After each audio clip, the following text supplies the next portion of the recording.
काम करना चाहिए। समझिए कैसे। देखिए चाइना जो है ना मैन्युफैक्चरिंग हब है, पूरी दुनिया वहीं सामान बनाती है क्योंकि वो थोड़ा सस्ता पड़ता है। उसके यहाँ लेबर सस्ते हैं, एकदम टाइम पे आ जाते हैं, कोई लेबर का सुनता नहीं है, हर चीज़ है, जिस वजह से उसका सामान सस्ता पड़ता है। और वो मास प्रोडक्शन करता है, थोड़ा सा नहीं बनाता है, एक ही बार 1 करोड़ बना देगा। अब आप इतनी सा सब्जी बनाइए या इतना बनाइए, जानते हैं ज़्यादा बनाने में खर्च कम आता है, इसलिए चाइना का प्रोडक्ट बहुत सस्ता होता है। ये जो टेम्पर ग्लास हम लोग मोबाइल पे लगाते हैं ना, चाइना पे 3 रुपया में पड़ता है। 31% टैक्स जोड़कर और जो पूरा ट्रांसपोर्ट का खर्चा जोड़कर हमको वो जो टेम्पर ग्लास पड़ता है 4.5 रुपया में पड़ता है। 45 रुपया नहीं दिखा है, 4.5 रुपया में टेम्पर ग्लास पड़ता है, जिसको आप लोग दिल्ली मुंबई में 10 रुपया से 40 रुपये में लगवाते हैं। अब बताइए इतना सस्ता है तो हम कैसे रोक सकते हैं उसको। आप जो फास्ट चार्जर कहते हैं ना, 3 एम्पियर 5 एम्पियर का धड़ाक से चार्ज कर देता है, 45 रुपया है। हालांकि इसका रेट जो आता है वो 30 रुपये ही है, इसको टैक्स वगैरह जोड़ के 45 रुपये आता है। एयरफोन जो होता है वो 50 रुपये में आता है। 16 GB का मेमोरी कार्ड चाइना में 20 रुपये के आते हैं। सब इतने सस्ते सामान होते हैं, इसलिए मजबूरी बन जाती है लोगों का खरीदना, क्योंकि ये बहुत ही, हम लोग के यहाँ आधे से ज्यादा लोग गरीबी रेखा के नीचे हैं, तो हम लोग की मजबूरी भी है। लेकिन ये सारे सामान चाइना के अलावे ताइवान में भी सेम रेट में मिलते हैं, वियतनाम में भी सेम रेट में मिलते हैं सब। तो हम लोग क्यों ना फिलहाल सब्स्टिट्यूट के रूप में हम लोग ताइवान से खरीदे, ताइवान से, वियतनाम से। ये दोनों चाइना के दुश्मन है, इससे हमारा 2 फायदा होगा। चाइना से हमको आयात में भी घट जाएगा और हमको सेम रेट पे सामान चाइना के दुश्मनों से मिलेगा। ये शक्तिशाली होंगे, हमारे लिए अच्छा है। खिलौनों के मामले में चाइना पूरी दुनिया में जाइंट है। चाइना में 8 रुपए से खिलौने चालू हो जाते हैं, 8 रुपए में। पूरी दुनिया में जो सोलर पैनल दिए जा रहे हैं ना, वो चाइना से आता है। हिंदुस्तान में 70% सोलर पैनल चाइना से आयात हो रहे हैं, हमारे यहाँ नहीं बनते। जबकि भारत का शक्ति स्थल दक्षिण भारत में, दुनिया भर का केरल और गुजरात में जो पावर प्लांट लग रहा है सोलर प्लांट से, वो चाइना से आयात हो रहा है। हमारे जो लौह पुरुष थे, स्टैचू ऑफ यूनिटी, उनके लिए भी जो स्ट्रक्चर बना था वो चाइना से ही बना था। इतना ज्यादा वो मैन्युफैक्चरिंग हब बन गया, इतनी आराम से नहीं हटेगा। उसको हम लोग को बढ़िया से घेरना पड़ेगा, माइंड गेम से मारना पड़ेगा। समझिए कैसे। देखिए कंप्यूटर और मोबाइल की दुनिया में चाइना जो है एकदम कब्जा करके बैठा है। चाइना में जो है वो कंप्यूटर मोबाइल बहुत ही बड़े पैमाने पर मैन्युफैक्चर किए जा रहे हैं। ये जो कैमरा होता है ना, शादी ब्याह में रिकॉर्डिंग वगैरह करते हैं, उसका भी चाइना बहुत बड़ा हब है। सीसीटीवी कैमरा का चाइना बहुत ही बड़ा एक्सपोर्टर कंट्री है। चाइना के पास हर तरह के सीसीटीवी कैमरे होते हैं। जनरली 2 टाइप का हम लोग यूज करते हैं। गोल वाले को कहते हैं डोम कैमरा, ये चौड़ाई में देखता है और वाटर प्रूफ नहीं होता, इसलिए इसे घर के अंदर लगाया जाता है। और ये जो लंबा वाला होता है इसे कहते हैं बुलेट कैमरा, ये लंबी दूरी को देखता है और वाटर प्रूफ होता है, इसलिए इसे बाहर भी लगाया जा सकता है, इसलिए इसे इंडोर, इसे आउटडोर कहते हैं। इस तरह के सीसीटीवी कैमरे के लिए चाइना बहुत बड़ा उत्पादक है। चाइना के आप किस किस सामान का बाइकआउट करने को कह रहे हैं? आपको पता है जो पीवीसी टेप चिपकाया जाता है ना, तार वगैरह को चिपकाने के लिए, चाइना से आता है। छोटे बच्चे जो कंचा गोली खेलते हैं ना, वो चाइना से आता है। चाइना अपने कस्टमर्स का बहुत ही ख्याल रखता है, लेकिन इंडिया वाले क्या करते हैं, कस्टमर का ख्याल नहीं रखते, अपना मुनाफा कैसे होगा। अब सोचिए छोटा बच्चा गोली खेलने जाता है, सोचता है गोली बड़ा रंग बिरंगा हो, एक साइज का हो, एकदम बिल्कुल गोल हो। हिंदुस्तान का गोली देखिए टेढ़ ऐसे रहता है, इंडिया का लड़का लेता ही नहीं, कहता है चाइनीज गोली दो, एकदम रंग बिरंगा दे दिया। उसने कस्टमर्स की नीड को पहचाना। इन्हें हर चीज चाहिए, खूबसूरत से खूबसूरत, लेकिन सस्ते चीज में चाहिए। चाइना इस चीज को दे देता है। जो आप ये जो टाई देखते हैं, तार जो होता है ना, इसको टाई बोलते हैं लोग। तार 4-5 तार गया रहता है एक पास, तो इसी में फंसा के हम लोग टाई से और इसमें कस देते हैं। ये दोबारा खुलेगा नहीं, फिर काटना पड़ता है। हम लोग रस्सी बांधते हैं ना, तो इसको टाई लगाना पड़ता है। आप जो टाई खरीदते हैं वो चाइनीज रहते हैं। आप जो ये क्लिप हुक खरीदते हैं वो चाइनीज आ गए हैं। सब तार और ठोकने के लिए चाइनीज कांटियां आ गई हैं। किस चीज का बहिष्कार कीजिएगा आप लोग? जो हम लोग मेहंदी लगाते हैं ना, महिलाएं मेहंदी लगाती हैं, अपने यहाँ कहा जाता था जिसकी सास बहुत मानेगी उसी का मेहंदी लाल होगा। ससुरा चाइनीज मेहंदी हो गया है, जिसकी सास मर भी गई है उसका भी एकदम खतरनाक लाल कर देता है। और लड़कियां इसी को प्रीफर करती हैं। सुबह शादी में जाना है तो रात में लगाओ, एकदम चटकार लाल कर देता है, और 2 दिन बाद ऐसा उजड़ता है जिसे लगता है कोड़ फूट गया। लेकिन ये लोगों के तत्काल जरूरत को पूरा कर देता है। किस किस चीज को रोकेंगे? महिलाओं का जो कॉस्मेटिक आइटम है उस पर चाइना का कब्जा होते जा रहा है। लिपस्टिक को जो ठोड़ रंगने वाला होता है उससे लेके कॉस्मेटिक, एक से एक क्रीम पाउडर आ गया है ना, कि आप चेहरा पे रंगिएगा तुरंत गोरा कर देते। एक चाइनीज कॉस्मेटिक के सामान आ गए हैं, काजल से लेके नेल पॉलिश से लेके किस किस चीज को रोकिएगा, पूरी तरह चाइना भरते जा रहा है। क्यों? क्योंकि लोगों को क्या चाहिए, एक महिला को हर तरह का चाहिए, लिपस्टिक उसका, नेल पॉलिश चाहिए उसको, हर तरह का, जिस रंग का कपड़ा रहना चाहिए उसी रंग का ही। अब इंडिया का लेगी तो महंगा पड़ेगा, तो जितना में इंडिया का 1 रंग का लेगी उतना में चाइना वाला इतना सस्ता देता है कि 3 रंग का लेगी, तो उसकी भी तो मजबूरी है। आप देखिए चाइना हमेशा अपने कस्टमर्स के बारे में सोचता है। हम लोग को चाइना के सामान को रोकने के लिए एक एक भावनात्मक डर भी बनाना पड़ेगा। भारत में देखिए ना, मुंह नोचुआ का हल्ला उड़ गया था, चोटी काटने वाला, बाल काटने वाला था। इसी तरह मीडिया को पैसा वैसा खिला के सरकार को ना एक हल्ला उड़ा देना चाहिए कि चाइनीज मेहंदी लगाने से ना हाथ में कैंसर हो जा रहा है, जो महिला ठोड़ रंग ले रही है चाइनीज लिपस्टिक से उसको धोधड़ हो जा रहा है। इसे ऐसे टाइप का एक मनोवैज्ञानिक दबाव बना दो, फॉल्स न्यूज चला दो। हमारे यहाँ तो फॉल्स न्यूज दुनिया भर का चलता है कि 2000 के नोट में चिप था, उस चिप से हम पता कर सकते हैं कहाँ 2000 का नोट छुपा है, कहाँ घंटा चिप था उसमें। चाइना अपने कस्टमर्स का बहुत ख्याल रखता है। देखिए हमारे यहाँ बनारसी साड़ी पूरी दुनिया में फेमस है। बनारसी साड़ी देखिए, ये बहन जी पहनी है, कितना बढ़िया लग रहा है। लेकिन भारत ने अपनी बनारसी साड़ी एक सूडान नाम के देश को निर्यात किया, वहां से रिजेक्ट हो गए सब, भारतीय साड़ी बर्बाद हो गए। लेकिन वहीं पे चाइनीज साड़ियां चल गई, क्योंकि सूडान की जो महिलाएं होती हैं इस तरह से होती हैं। अब ये वाला साड़ी उनको पहना दीजिएगा तो लगेगा समियाना ओढ़ ले भाई, उसमें थोड़ा सा चेंज करना पड़ेगा ना। उनकी हाइट 6 फीट होती है, हमारे यहाँ 5.5 फीट की लड़कियां होती हैं सब, तो सड़िया को थोड़ा सा चौड़ा करना पड़ेगा ना, नहीं तो यही वाला पहना देंगे उन लोगों को तो स्कर्ट की तरह लगने लगेगा, रिजेक्ट हो गया।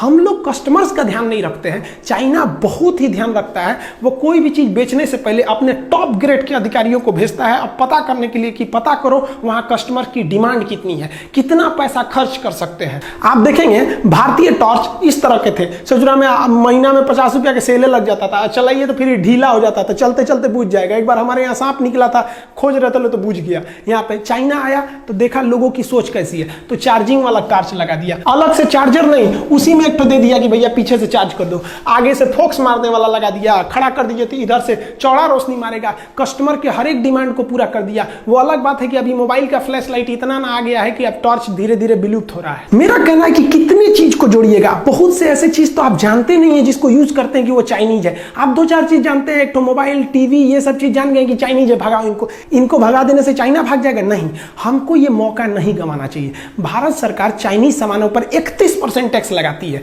अब WTO थोड़ा दबाव बनाता है सरकार के ऊपर कि आप दूसरे के सामानों को आयात करने से नहीं रोक सकते हैं, आपकी पब्लिक रोक दे तो अलग बात है। तो इसमें हमारा काम है कि हम उसे रोकें, लेकिन हमारी मजबूरी भी तो है, हमको उतना सस्ता सामान चाहिए। बहुत से लोग हैं जो नहीं अफोर्ड कर सकते हैं, जो गरीब लोग हैं वो मजबूरी में चाइना का इस्तेमाल करेंगे। उनको तो इतना नहीं पता है कि made in China, made in India कहां लिखा है, पढ़ने भी नहीं आता है। तो भारत सरकार को क्या करना चाहिए कि चाइनीज सामानों का जितना सब्स्टिट्यूट वियतनाम के पास है, ताइवान के पास है, उससे आयात करना चाहिए और उन पर टैक्स को महज 5% कर देना चाहिए, जिससे कि उनके सामान सस्ते लगने लगेंगे, चाइनीज सामान महंगा लगने लगेगा। इसके टैक्स को 31 से बढ़ा के 41 कर देना चाहिए ताकि इसके सामान और महंगे हो जाए। जो बंदरगाह है जहां से विदेशी सामान आते हैं, वहां अपने अधिकारियों को गुप्त रूप से ट्रेनिंग दे देना चाहिए कि चाइनीज सामानों को ना इतना ना टॉर्चर कर देना, उसको जो उड़ीसा का सामान रहेगा तो जम्मू कश्मीर भेज देना, आसाम का रहेगा ससुरा को लुधियाना भेज देना, इतना टॉर्चर कर देना। इंडिया को कह दे कि भाई हमारे यहाँ यही सिस्टम है, ताकि उसको लेट किया जा सके। चाइना यही करता है अपने देश में, दूसरे देश की कंपनियों को घुसने नहीं देता है।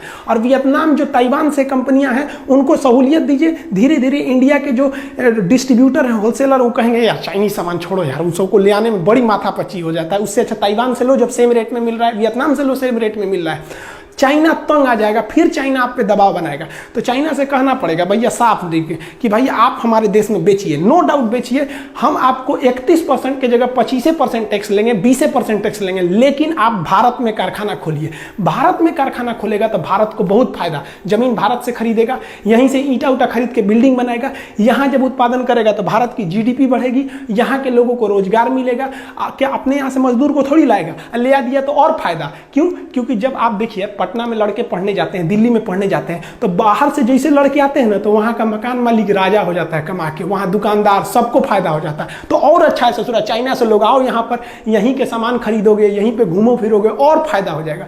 तो रोजगार वो यहीं से देगा, तो हमको और फायदा हो गया कि रोजगार मिल गया। और रोजगार जब मिलेगा तो हिंदुस्तान के लोग काम करने जाएंगे, तो उसकी टेक्नोलॉजी सीख लेंगे। हमारे यहाँ देखते हैं कोई हीरो होंडा की कंपनी में गैरेज में काम कर रहा था, 2 साल काम करके छोड़ा, अपना गैरेज खोल दिया, बहुत अच्छा है। चाइनीज कंपनी में काम किया, 2 साल काम करने के बाद अपना कंपनी खोल दिया। धीरे धीरे ऐसी टेक्नोलॉजी आएगी, चाइना ऐसे ही चुरा के लाया है अमेरिका से। इससे भारत के युवाओं में एक स्किल डेवलपमेंट होगा, और ये भारत की सबसे बड़ी कमी है। मान के चलिए कि किसी लड़के को वेल्डिंग सीखना है तो ITI में जाएगा, नहीं तो किसी वेल्डर के पीछे हेल्पर बनेगा। कोई ऐसी संस्था है जो केवल डेडिकेटेड हो वेल्डिंग सिखाने के लिए कि हाँ भैया आइए 1 महीना में हम आपको सिखा देंगे, आपको वेल्डिंग का सर्टिफिकेट देंगे? नहीं, उसके लिए 75 गो नियम कानून है। चाइना में ऐसा नहीं है, आपको जिस चीज का स्पेशलिस्ट बनना है आप वहां जाइए। लेकिन भारत में अगर आपको स्पेशलिस्ट बनना है तो या तो कॉलेज में जाइए, अगर अनपढ़ है मजदूर टाइप के हैं तो किसी किसी के पीछे हेल्पर लगिए 2 साल तक, अब धीरे धीरे सीखिए। लेकिन चाइना ने क्या किया, एकदम स्किल्ड कर दिया। किसी को पेंटिंग सीखना है, उसका एक तो कॉलेज है भैया, इसमें आइए 1 महीना में पेंटिंग सिखा के भेज देगा, सर्टिफिकेट केवल पेंटिंग का। हमारे यहाँ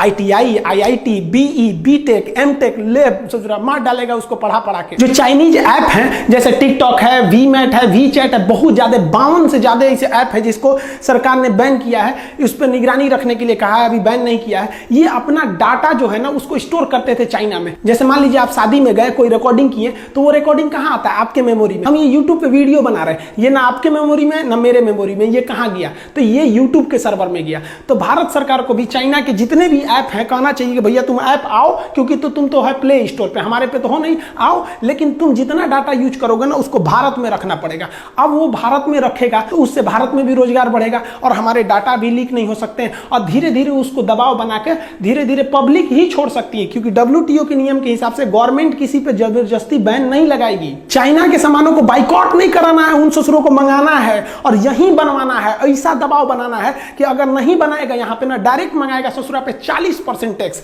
और वियतनाम और ताइवान के सामानों को प्रीफर करेंगे, और बनाएगा तो भैया 20% टैक्स। बनाओगे तो तुम हमेशा के लिए मरोगे, आप भेजोगे तो डिस्टर्ब होकर मरोगे। मतलब चाइना ना तुमको कह के लेंगे। चाइना में क्या होता है ना, वहां अधिकारी बने हैं, जैसे जिला की जिम्मेदारी DM की होती है ना, चाइना में क्या होता है, हर जिला में ना एक उद्योग वाला अधिकारी होता है। उसकी जिम्मेदारी है कि इस साल तुमको इतनी कंपनियों को यहाँ खुलवा देना है, इतनी कंपनियों को सुधार ला देना है, उसकी जिम्मेदारी है। और हमारे यहाँ किसी भी अधिकारी को कोई जिम्मेदारी नहीं, उसको डर और जरूरत है ही नहीं है। डर और जरूरत का होना जरूरी है। सरकारी नौकरी में हो गया, डर खत्म, नौकरी जाएगा नहीं, जरूरत खत्म, 1 तारीख को तनख्वाह आइए जाएगा। हमारे यहाँ इसे चौपट कर दिया सब हमारे यहाँ के अधिकारी सबको। आप जाइए ना भारत में, अपना आय प्रमाण पत्र, मृत्यु प्रमाण पत्र बनाइए ना, एक आदमी मर गया उस ससुरा का सर्टिफिकेट बनाने में 1 महीना लगा देगा सब। तो विदेशी कंपनियों को टॉर्चर करके रख देता है सर। इसलिए भारत में आने से पहले कंपनियां डरती हैं, जबकि जानती हैं कि हमारा माल भारत में इतना खप जाएगा कि हम कमा के लाल हो जाएंगे। लेकिन हमारे यहाँ के अधिकारी उनको ऐसा न रगड़ देते हैं कि बेचारे भाग जाते हैं यहाँ पे। तो भारत सरकार को भी ना अपने सुझाव में उनके सलाहकारों को एकदम ट्रेनिंग देना है, एक अधिकारी बैठा के भेजना है दिल्ली में, मुंबई में, जहां भी इंडस्ट्रियल हब है,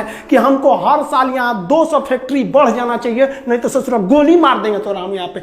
डर बिना प्रीत कहाँ। भारत सरकार के उद्योग मंत्रालय पे एकदम कड़ा डिसीजन लेना चाहिए। लिस्ट बनाइए उन चीजों का जो चाइना ज्यादा प्रोडक्ट करता है, जिसका पब्लिक ज्यादा यूज करती है, और उन सारे चीजों का कारखाना 1 साल के अंदर अंदर खुल जाना चाहिए, ना तो नौकरी से भगा देंगे। हमारे यहाँ अधिकारी से सुनने का तोन निकल गया, इतना कोई मतलब नहीं है, क्या हो रहा है क्या नहीं, सरकारी नौकरी लग गया। देखिए चाइना को इतना टॉर्चर करना है कि उसको फैक्ट्री मजबूरन भारत में खोलना पड़े, और जब भारत में फैक्ट्री खोल देगा ना तो हम लोग हो जाएंगे मकान मालिक और चाइना हो जाएगा किराएदार। अब कोई भी किराएदार मकान मालिक से ऐंठ के नहीं बोलता है, जानता है कि हमारा सब फैक्ट्रियां वहीं पे है, सोच रहा रोक देगा तब। कोई भी देश चाइना से ऐंठ के क्यों नहीं बोलता है, क्योंकि जानता है सोच रहा वहां पे हमारी कंपनी फंसी हुई है। अमेरिका भी शांत रहता है, उसकी करोड़ों करोड़ की कंपनियां का वहां पे इन्वेस्टमेंट है। तो भारत सरकार को इन्वेस्टमेंट लाना चाहिए, इससे FDI भी बढ़ेगी भारत सरकार की। इससे चाइना पर बहुत बड़ा प्रेशर आएगा, क्योंकि उसकी कंपनियां उस पर प्रेशर लगाएंगी, भैया मेरा वहां पे सब फैक्ट्री फंसी हुई है। और हम लोग को यह नहीं कहना पड़ेगा कि बाइकआउट चाइना, बाइकआउट चाइना। भैया भारत में ना बन रहा है, यहाँ पे 1 नंबर का काम हो रहा है। अब यहीं से बना के तुम बगल में बेचो, पाकिस्तान को बेचो, श्रीलंका को बेचो, किसी को भी बेचो, लेकिन हमारे यहाँ मैन्युफैक्चरिंग हब बनाओ।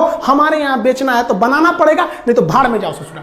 हमारे यहाँ दिक्कत क्या होता है, एक तो पुजवा नेता चल जाता है ना, उसके पीछे 50 को पुलिस वाला जाएंगे, नेताजी जा रहे हैं, नेताजी जा रहे हैं। और हमारे यहाँ वैज्ञानिक सबको कोई वैल्यू नहीं दिया जाता है। हम एक बार दिल्ली से पटना आ रहे थे, हमारे बगल में एक आदमी बैठे हुए थे, ऐसे परिचय हुआ तो बताया कि हम DRDO में हैं। अब बताइए DRDO का साइंटिस्ट एक साधारण जहाज से जा रहा था, बताइए उसके लिए ये सम्मान की बात है। अरे भाई नेताओं को जो मिलते हैं ना, हमारे जो इसरो चीफ हैं, ये सड़क पे ऐसे जाएंगे, यहाँ पे इनको 2 पुलिस दे देता है। अरे इनको भी ब्लैक कमांडो मिलना चाहिए। जब भारत का साइंटिस्ट कहीं जाए ना सड़क पर, तो उसको चारों ओर से पुलिस हटा दे, सबको हटो हटो, कौन जा रहा है भाई साइंटिस्ट। तो लोगों को भी दिल में देख के एक हौसला बढ़ेगा कि नहीं, हमारा देश साइंटिस्ट के साथ खड़ा है। आने वाली पीढ़ियां भी उनसे प्रेरणा लेगी और पढ़ाई में जी जान लगा के पढ़ेंगी। लेकिन हमारे यहाँ क्या होता है, पढ़ने पर जानते हैं कोई क्या बनता है, पढ़ के क्यों राजा भइल बा। अरे आप पढ़े लिखे लोगों को राजा की तरह सम्मान दीजिए, नहीं तो ये देश एक दिन खोखला हो जाएगा। नेताओं से ज्यादा सम्मान भारत के इन साइंटिस्टों का होना चाहिए। ये भारत के असली कर्णधार हैं। इनके बदौलत अगर हम रहेंगे, इनका सम्मान करेंगे, तो एक दिन सच में ये भारत को सोने की चिड़िया बना देंगे।